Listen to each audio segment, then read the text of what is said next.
All right, good morning, everyone. Thanks for the introduction, Alessandro. Can everyone hear me? All right, so before starting, I would like to do a couple of disclaimers here.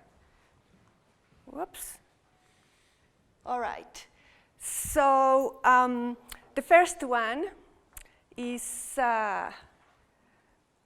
yesterday evening, I was reminded of something quite interesting, which is I have a new friend, and when I told him that I was in the clinical world, I saw that in his eyes my IQ started going down.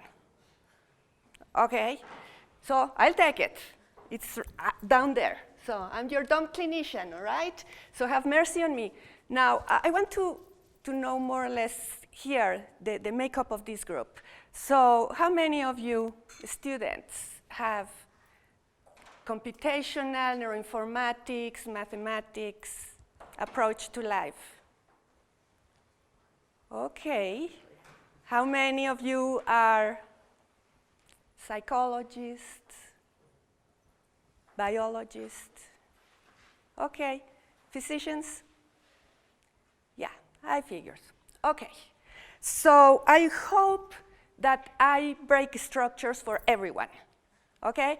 My intention here is to say obnoxious things that will make you say, okay, I have to fight this. This is the goal. Because I would like to present to you kind of a different way of seeing the mess, the clinical mess we are into these days. So, really, we are in deep trouble. Why are we in deep trouble? In the context of neurology, in the context of neurosurgery, psychiatry. We are in deep trouble because we don't know a thing about disease. We know now, signs and symptoms. You know now that people feel very bad. But just tell me, what can we do about it? We have a patient here, we just heard in the previous lecture. We're going to tell someone that has a probability of having Alzheimer's disease. We're not telling the patients you have Alzheimer's. Not even when they are completely demented. We still tell them it's probable or it's possible. And then what? Then we invite them to sit down and pat their hands. We cannot do a thing for them. We cannot cure them. So the business that we are now is we want really to cure neurological disease. So what are the elements that we think are important to cure disease? Have you heard of precision medicine? Yes? What is it?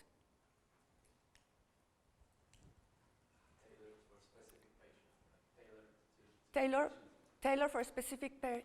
That's very, it's personalized, but what does that mean more in terms of, modelings, and what does it mean to personalize the treatment? So, that's the first one. Data-driven. What is the data? What is the important part of that data that is going to be driving that personalization? High-dimensional biological data, like genomics data, and Okay, so that's all that, but you can extract from that data certain metrics, and maybe the metric that we are interested in is the variance of those measures. Yeah.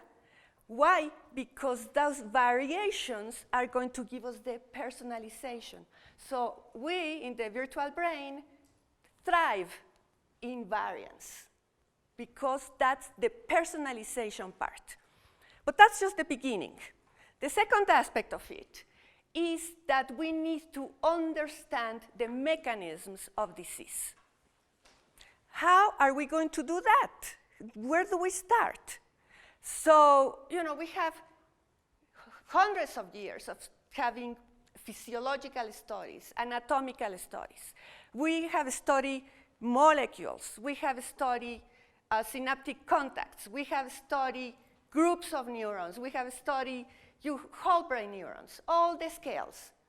We know a bit of all at all scales of observation.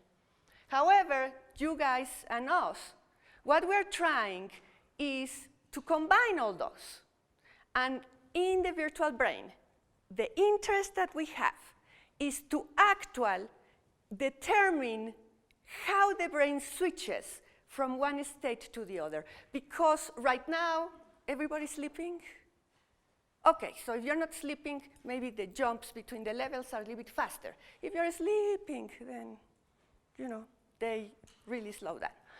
So most likely, when it happens, is that the brain is going to be jumping from one bias to the other. It's not, they don't stop. The brain doesn't stop having, okay, now no molecules for me. No. It's going to be constant, but there's going to be a bias. So that's the type of things that we are trying to uncover, these states of the brain. So when we do that, then what we're going to have is a sense of the actual mechanisms of disease. If we know the actual mechanisms, what is going to happen? Then we can actually develop therapies directed to the mechanisms, not to the secondary, tertiary effects. If I have diabetes, well, a direct measure is going to be the blood sugar. But if I tell you that you have a peripheral neuropathy, that's going to be also in diabetes. And if I direct all my efforts to the peripheral neuropathy, I will never cure that person, okay? It's going to start, they don't have pain in their legs. Oh, yay, that's good. You get the difference? All right. Now, the third aspect of it, which is very important, at least in conceptually, is that all these biomarkers that are individualized, they are directly related to mechanisms of disease, also have to be a relationship with the clinical phenotype. Why? Because then we can use them to see if a treatment is having an impact on the quality of life of the patient. And I can tell you, you know, my whole focus is on the patient. The modeling is thrilling, but what I want is my patient to be cured, all right? So that's how all this talk is going to go. So actually, you know, I would like to do something. Rather than waiting until the end for questions, ask questions along. All right. All right, so now this is just it's going to be, what I'm going to do is, because I have a very specific message to give, is I'm going to give you examples of how we have been using the virtual brain in 2 different illnesses. So this is not for the clinicians, this is for the computer scientists. So we're going to contrast 2 different syndromes, which is stroke and Alzheimer's disease. Now, stroke, put it simply, is the interruption of the blood flow to the brain. And when that happens, what do you think it happens with the beautiful neurons? They die. Why? Why? Because blood doesn't get there. Yeah, but you know, if that happens to other organs, they don't die. That's one. The problem with the neurons is that they don't have any reserve of energy in them. So when the energy is interrupted, they die. How many hours, minutes will they stay? About 5 minutes of this interruption, that's it. Now, the problem with the neurons is that once they are dead, they are gone forever. So they cannot be replaced.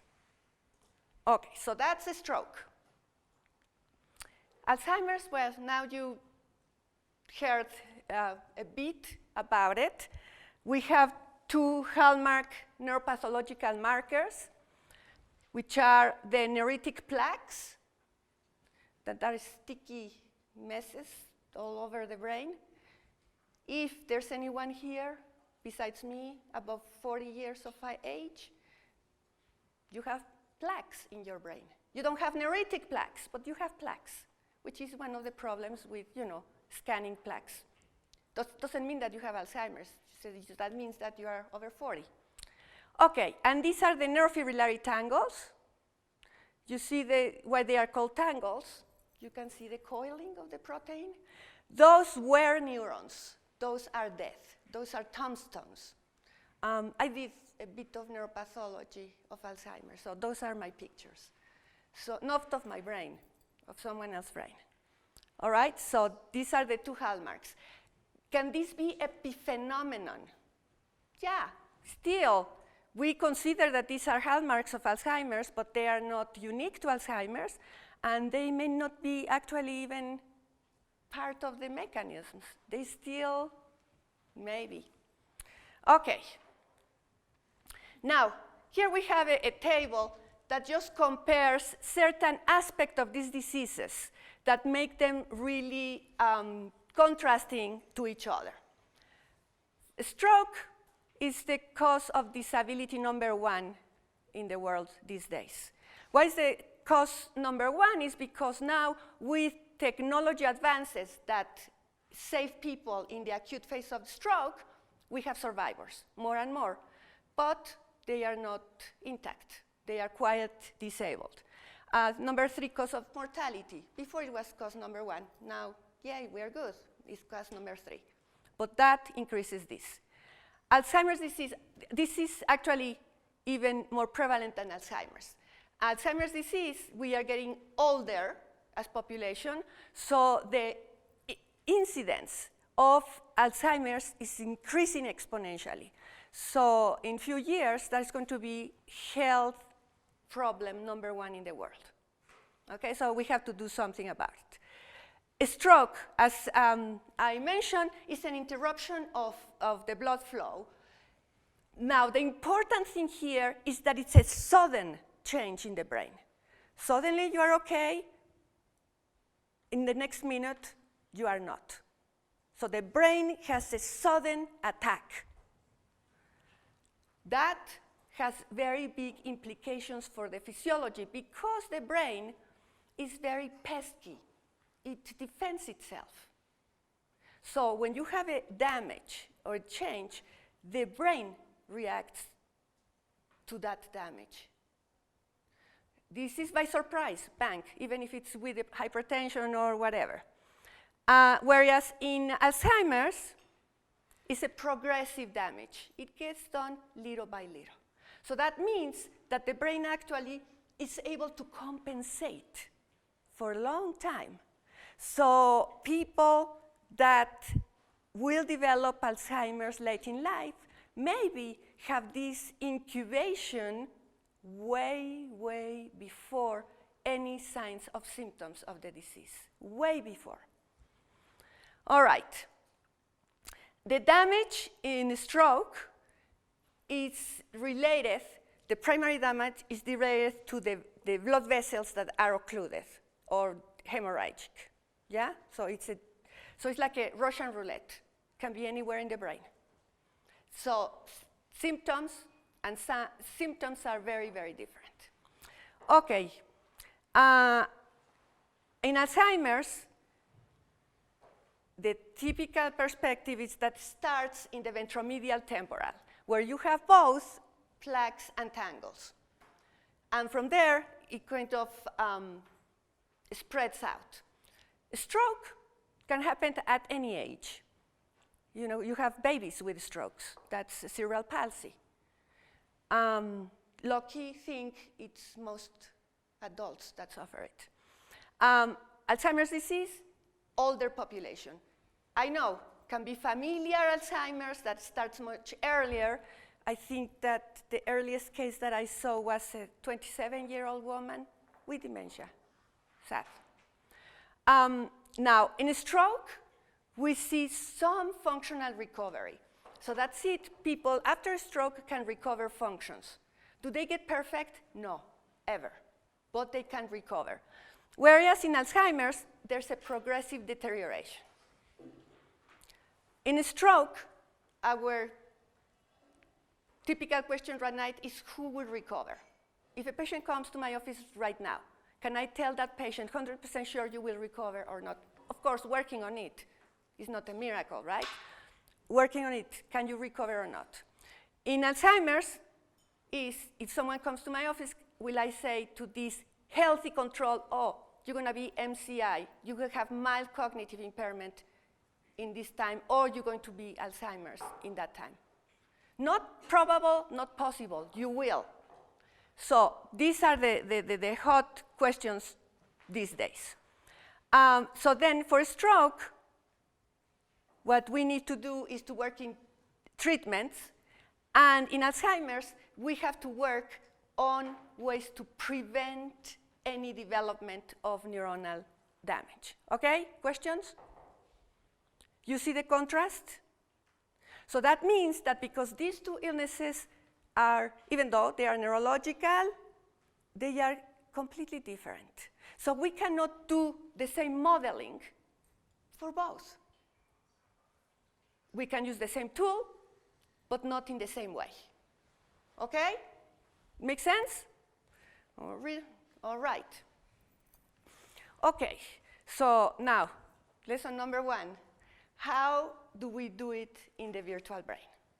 So we have here a very sophisticated drawing of a brain where the brain regions are represented by these red circles, and then the interaction or connectivity between them with the green.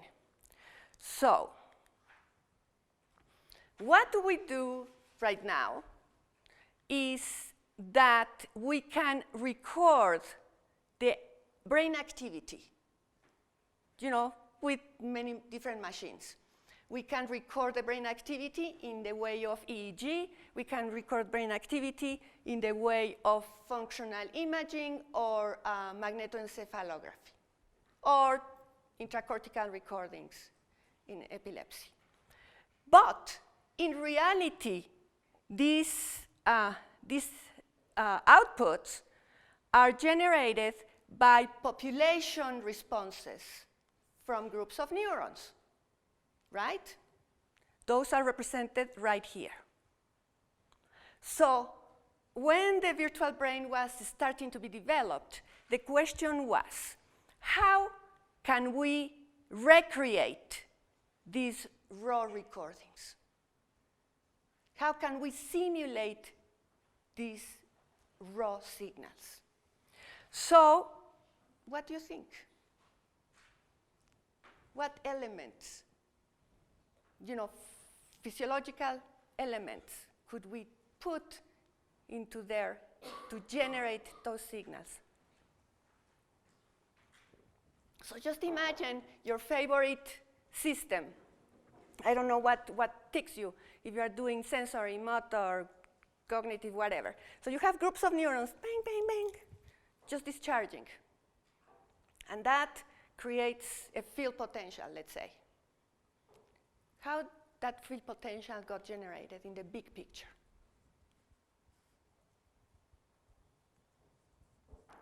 Okay, I'll give you one element, maybe. The first element is that field potential is going to depend on the interaction between the regions. Yeah? Yes?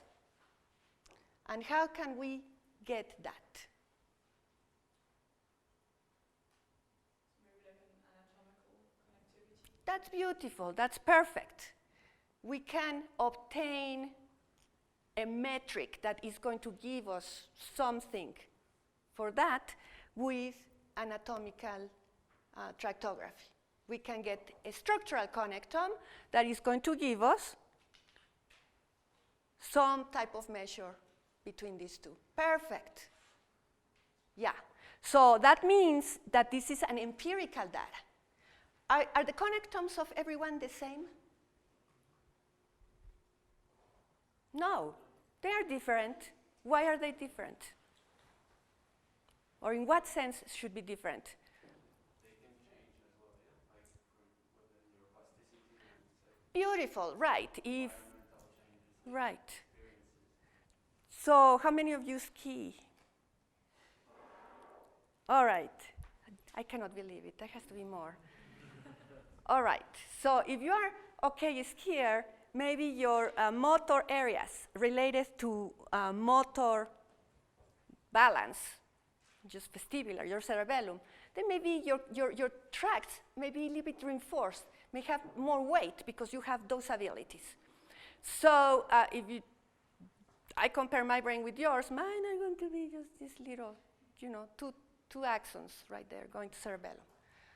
All right? So they are unique. Okay, so we can introduce or use that as a surrogate for this relationship. But then, what else? What else is important to put? So that would be kind of the trigger for these local field potentials. But then what has to be happening inside the regions?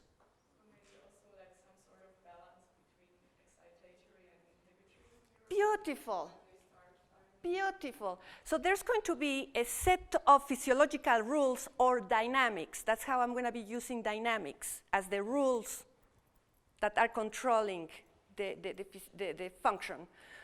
That 200 years of physiology have taught us.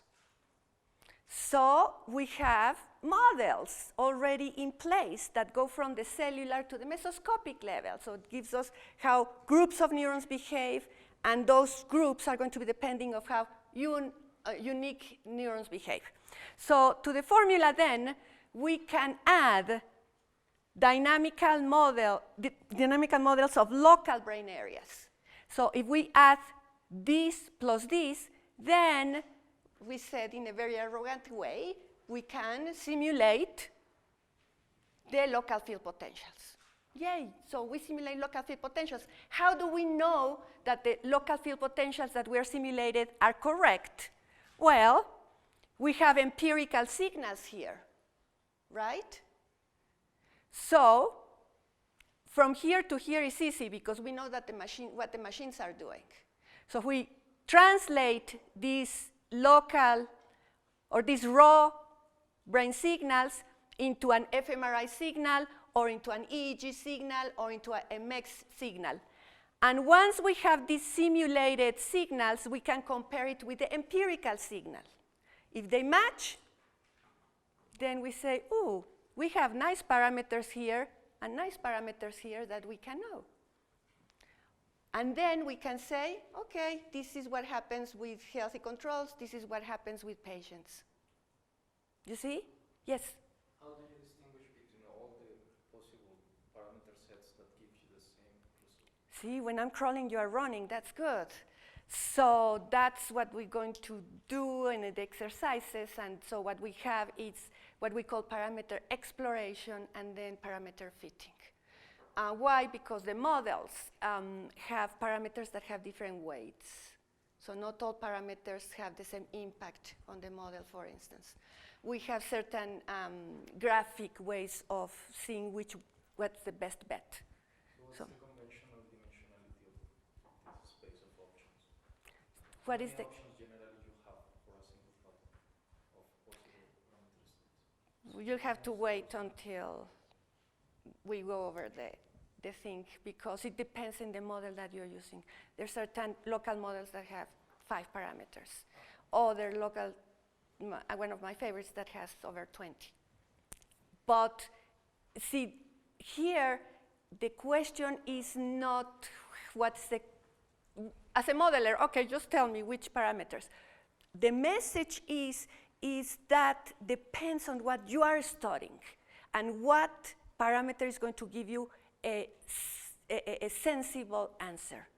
Rather than going the other way around and I'm going to hack like crazy and see what happens, it's like, okay, I'm just so lazy that I'm going to do a hypothesis and see if, dang. All right, so we're done with the talk, actually, thank you. All right, so what are the basic elements then of the virtual brain? What we have here is just a generic differential equation that we used. And I will just introduce you very, very fast to the basic elements. One is going to be this term that it's going to be representing the local dynamics. This other term here is going to be representing the global dynamics.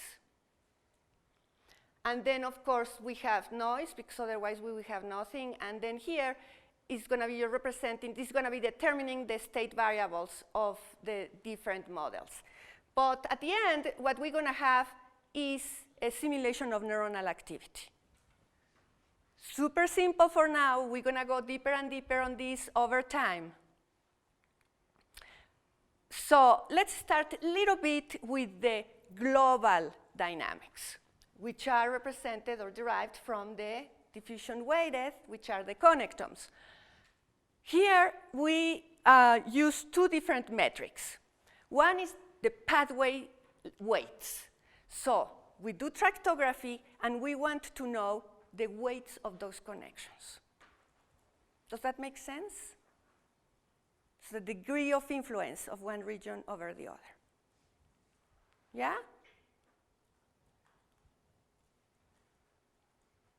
How can we measure that? Do you guys do correlation? No, this is, no, this is anatomical. This is diffusion weighted. No, qué horror, no.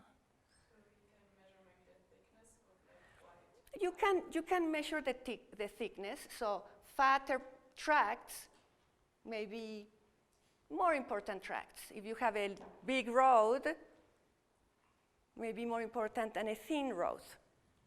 Is that fair? Is that accurate?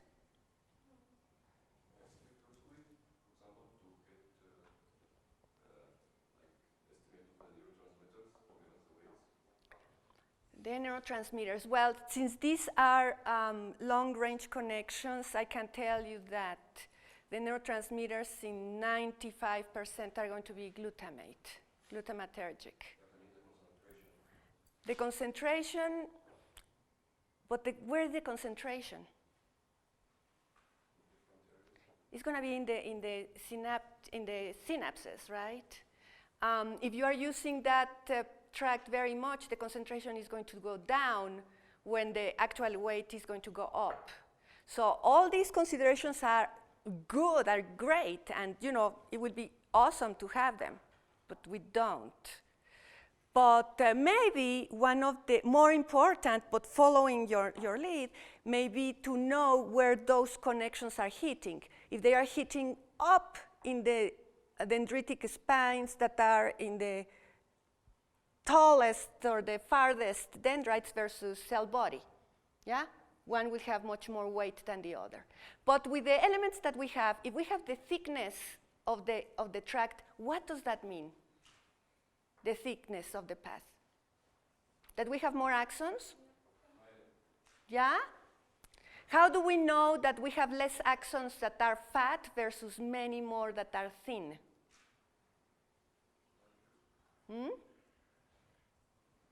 You see? Say? Myelination. We can do that. We can do that.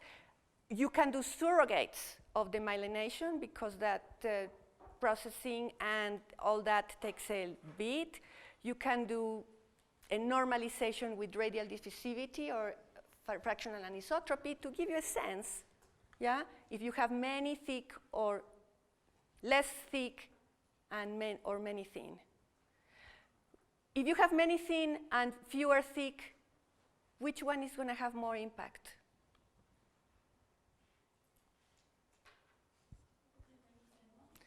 Probably many thin ones. Yeah, probably many things. The ones with the thick ones may be that they are more synchronic. Why? Because thicker axons are faster. Yeah? So they're going to be, they tend to have less variance, whereas thinner have much more variance in the myelin. Okay? So, but in any case, so we have then the pathway weights that is going to give us this, the degree of influence of one region or the other. But the other is that we have the length of the pathways. And why do you think this is important? I actually just noticed that I didn't animate this, so the answer is there. So the pathway length is going to give us the time that the information takes from one point to the other.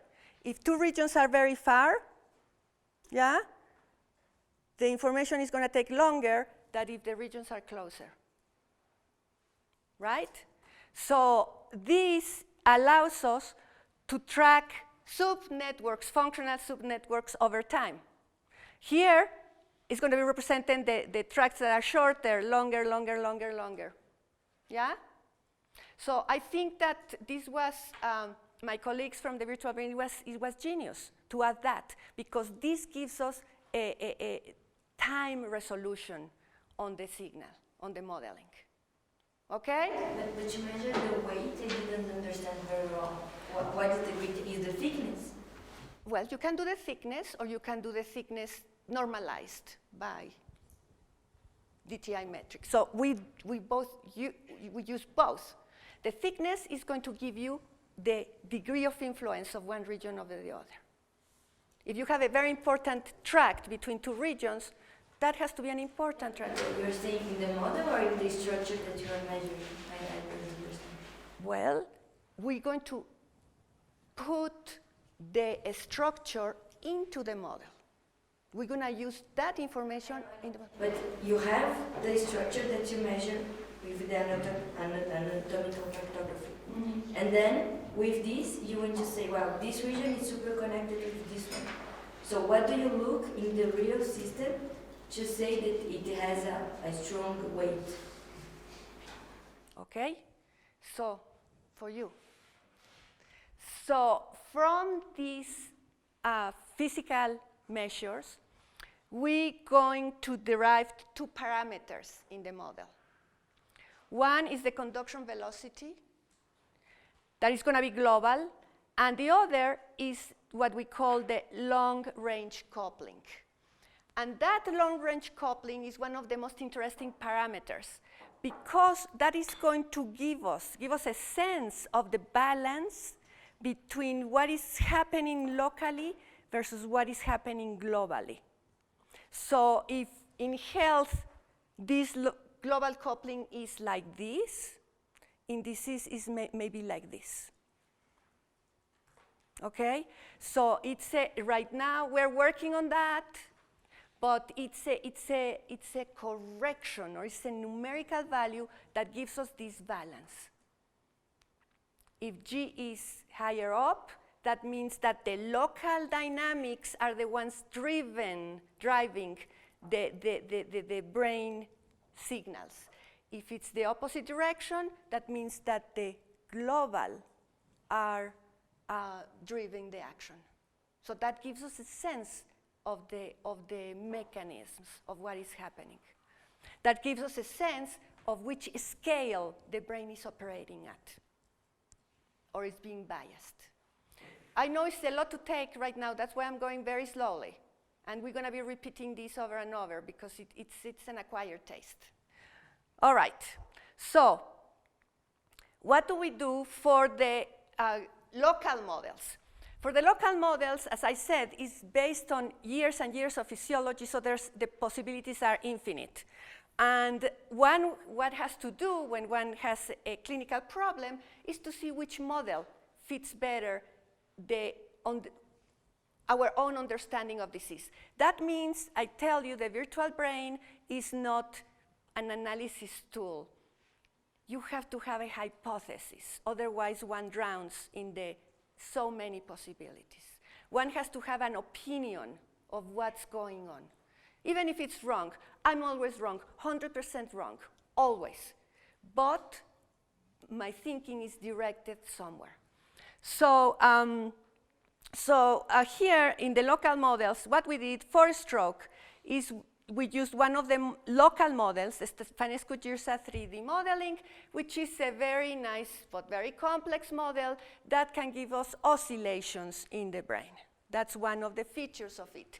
And the output are local field potentials.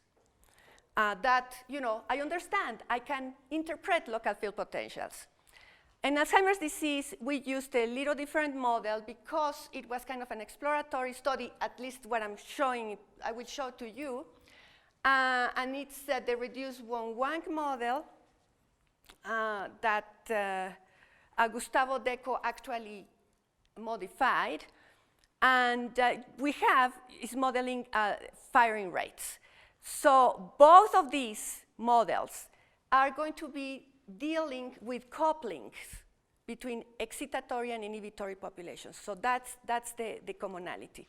This has one of the metrics are oscillations. This does not, but doesn't matter. Okay, so right here we use different types of local models. Now, with the local models, the parameters we're going to be talking about are only 3 parameters. Local parameters, K12, K21, K11. Whoa, so sorry. There's a horrible typo there. Which are going to be assessing the coupling between excitatory to inhibitory populations, local, inhibitory to excitatory, or excitatory to excitatory. Okay, so a specific implementation for the virtual brain. For what I'm going to show you, we use 20 chronic stroke subjects and 10 healthy controls. Chronic stroke means that they are at least 6 months after the stroke happened. And we assess them here before they got therapy, and then we assess them after the therapy and 1 year after the therapy. And for the Alzheimer's, we use a cohort from Australia, and we had about 125 subjects, and they had extensive cognitive, neuropsychological, and psychiatric assessment. And so what here, it's exactly, I am mimicking what Alberto showed you.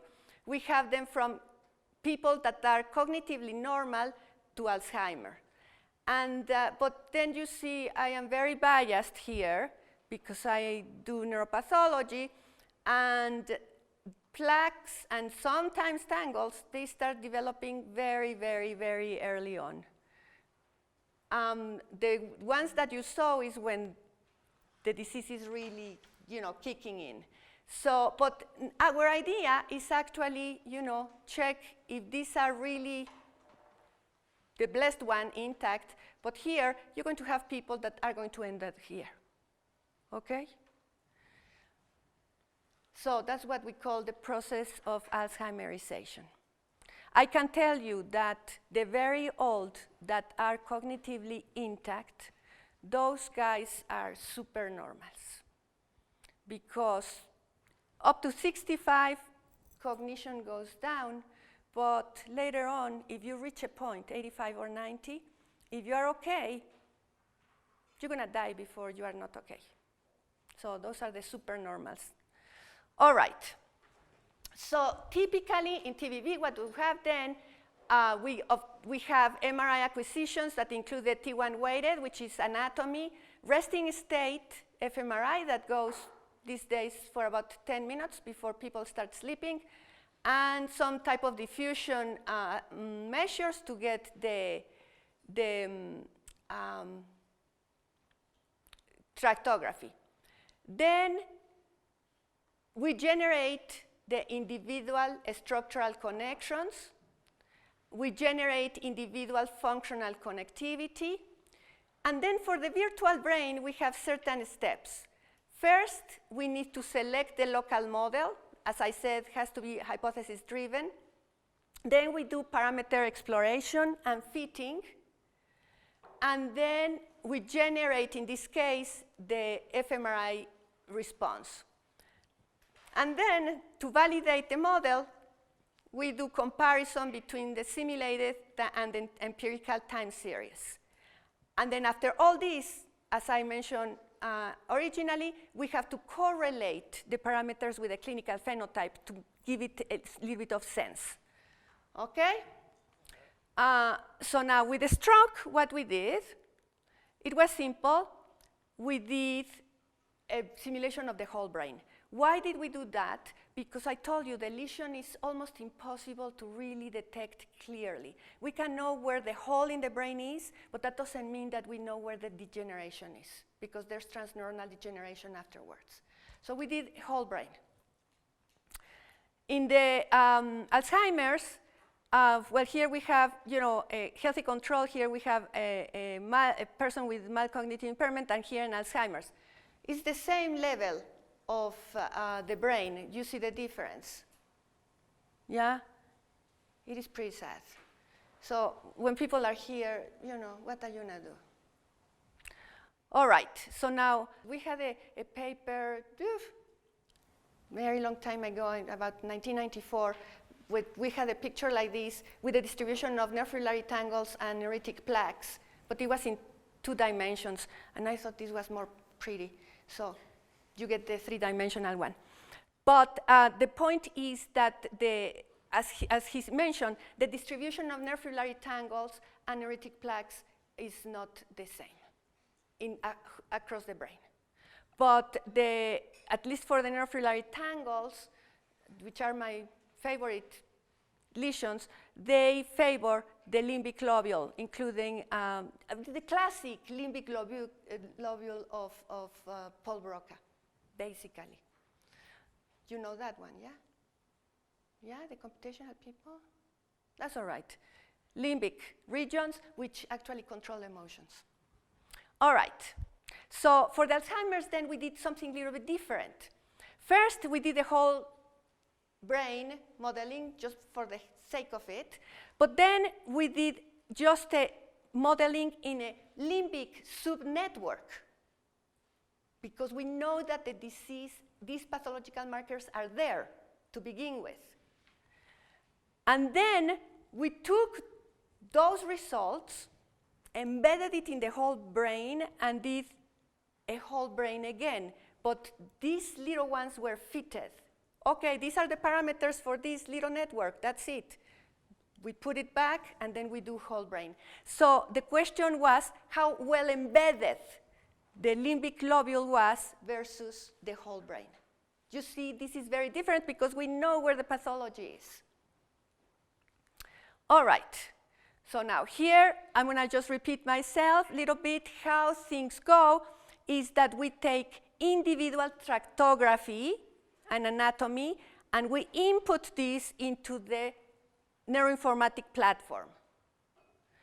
Here, then, we're going to add our local model, and we're going to start generating, simulating these raw signals that get translated into the BOLD or EEG and whatnot.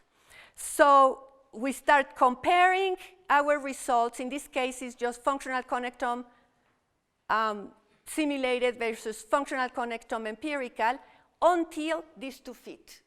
How do we make them fit is coming back here and tweaking the parameters. Okay? Once they fit, now we know the parameters. All right, as Ana said, that's dedicated to Gabriel here, is in order, that was me some years ago, trying to find my way in all these hundreds of parameters. So we have to do some type of dimension reduction in order to be able to attack this problem. So there's 2 ways of doing it. One is with phase plane graphs that gives you, these graphs are the graphical representation solution of the equations. So for computational modelers, these are heaven, because like, oh, gee, I know what the dynamics should be, so then I modify these graphs, and then automatically gives me the parameter values. Me, I cannot even imagine where to start thinking what are going to be the dynamics in an Alzheimer's patient. So I use it slightly very different, just checking changes here, how much the impact of the parameters here, and then I started with the biggest parameters in the model. There's additional helps. These are heat maps that represent, doesn't matter which parameters, but these are a solution of simulated signals, and they are measuring the variance of those signals. So if I simulate the signal, how much variance is going to have? So why is this important? Because variance is health. The variance in the brain signals of little kids have a bit of entropy. When we grow up and older, they get less and less and less entropic, less variable. If we have a disease, our signals are much more predictable. The brain likes to live on the edge, okay? And that requires high variance. So what we do is go to the variance and check where are the hot spots. And that gives us a dimension reduction. We don't have to, check the whole range of a value of certain parameter. We can just start with the hot spots. You can do that. It took us a lot of time checking that that was true. But it works like a charm. And here you just have two examples. One is a healthy control, and one is a stroke patient. And you see that even at this level of parameter exploration, we start saying, holy cow, these brains are really different, these guys. All right, see how the variance goes down. That's not good. All right? All right, and so now here, as I mentioned before, then we do correlation between empirical and simulated until these match. All right, so now what happened in our initial studies in a stroke? Now, because the TVV depends so much on the structural connectome, I always like to determine if there's a difference in the structural connectomes between my clinical populations, just as a sanity check. So what you have here is to see that the weights of the connectivity of the whole brain in a stroke is a little bit shifted to the left. The weights are down compared to the healthy controls in orange. Just sanity check, does it make sense? Sure. These guys have holes in the brain, they lost tracts. And some others are getting thinner. Okay, so now here we will not even go too amply on that, but what we have here is a list of parameters, the global up here, the local down here, global, local, for the control population, for the stroke population, and just a couple of things. Global coupling that I told you there before, which is the kind of the multi-scale linker. Look at the standard deviation for the whole healthy control population. When I saw that, I had a heart attack. And I thought, I'm dead meat. A parameter that doesn't have variance, what on earth is this? But as it turns out, is the one that changed the most in stroke. So the global coupling went up after a stroke. So conduction velocity, it went down after a stroke. And then from the local parameters, the only one that had some effect was the K21. Just comparing groups. And that is excitatory over inhibitory coupling. So it went down. Those are the results of these estimations, yeah? Those are estimations. Those are estimations, but they are validated because the simulations fit the empirical. The other question is global coupling parameter. Does it have point of bifurcation that the brain is in this state between different states? That is awesome. Yeah, so the whole point of this conception is that the brain is working, the healthy brain is working, not a bifurcation point because that is too risky. It's slightly to the left of that bifurcation point. But you have to be there in order to have alternatives. So that G, in part, exactly, and that's going to be actually the simulation, the hands-on on Wednesday. We're going to be playing with G. It's going to give you where are these attractors, these bifurcation points. So what happens with disease in some cases is that gets reduced. The brain is less variable and is farther away from that bifurcation point. So the brain is more stable. Kiss of death. That's exactly it. That's exactly it. Chapeau. Okay. All right. So here just a summary. Long range, global coupling increased, conduction velocity decreased, and then the excitatory over inhibitory decreased. So there's less inhibition going on. There's a hyperexcitability. Bad news. These actually correlate beautiful with clinical phenotype, but didn't correlate with severity of disease, didn't correlate with the size of the stroke, didn't correlate with age, education, all this stuff. The only correlation, consistent correlation that we found was between our parameters and recovery. We did this before therapy, okay? So with this, we can determine which patient is going to recover after 1 year. Because now we see what the brain is doing.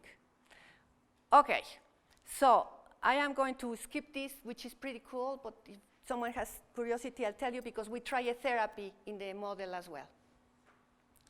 True therapy. Okay, now what happened with Alzheimer's? Here what we have again a sanity check are structural connectivity and functional connectivity in the different groups, healthy control, MCI, Alzheimer's. And look at this. Functional connectivity goes down in these groups. Structural connectivity did not. Okay, so really you cannot say anything. But in our subnetwork, limbic subnetwork, the changes are even more dramatic. They really go down. There's loss of connectivity in Alzheimer's disease. This graph is very interesting because it's the covariance between functional connectivity, structural connectivity, and behavior, and model parameters and behavior. And you can see here is that our model parameters have much better correlation than the functional or the structural connectivity. So structural and functional connectivity are good, but they are not good enough. Parameters are describing much better the behavior. Okay, so what we have here are the results for the different approaches to modeling. Whole network, it was really not too good, not very sensible. But the limbic subnetwork and the embedded subnetwork were very good because using partial least squares, what we saw is that they really correlated with the clinical phenotype. This was a PhD student of mine who's a psychologist, so she was very interested in the cognition, the cognitive part. And so what we saw is that when you have higher inhibition, lower excitability, and lower global coupling, you have better cognition. So inhibition is so important. When that inhibition is up there, is good. Inhibition goes down, and then the dementia is much worse. But the most interesting part is that when we calculated embeddedness, that is the difference of the parameters between our little boys club here versus the whole brain, the larger the difference, the worse the severity of disease. So it's like a disconnection. The limbic network is just going down, sadly, and the rest of the brain is trying to help around, but the farther and farther it goes, the worse it gets. So I'm going to skip that just to give some time for questions. And so the bottom line is that what we have with the virtual brain is a system that is multi-scale. The second point is that the parameters that we get, we can interpret them biologically. Third one, very important, is individualized, because we are entering the system with the individual connectomes. It's open source, ready to install. As a matter of fact, you have to. And if you want to tweak because it's open source, you're welcome to do it. Now, what is the tough part of it is that it depends on the quality of the structural connectome that one imports into the system. The parameter values are relative, not absolute, as you can imagine. And it's a research tool, as I mentioned, with a kind of a steep learning curve. But once you are there, it's heaven. All right, now, what does it take to do clinical modeling? If you don't remember anything of what I said today, is good, but remember this. If you really want to do clinical research, embrace the illness. You cannot just sit down and I'm going to read what it has been written, because you will not understand the human being that is suffering the illness. You have to understand that in order to assess if what you are doing has any sense or not. Meet patients. How you can meet patients? You know, shadow clinicians. Go to the clinic with them. See how the patient behaves, talks, feels, cries, and despairs. You have to get acquainted with the deep pathological mechanisms, if there's any. Okay? And if there is not a true pathological mechanism, think about it. Because linking these two, then you will be able to develop working hypotheses. Just avoid the hacking craze. Because hacking craze you saw there, you know, if we just kept in the Alzheimer's the whole brain modeling, we will be running like chickens without heads to this day.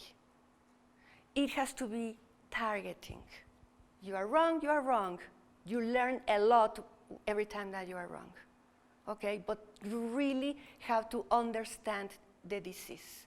And then if they tell you that, oh my God, you are too clinical and your IQ starts going down, it's a good sign.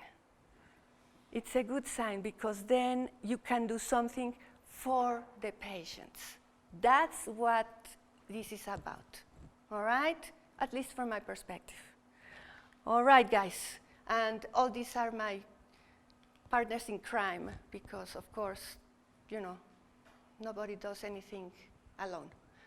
Okay, questions?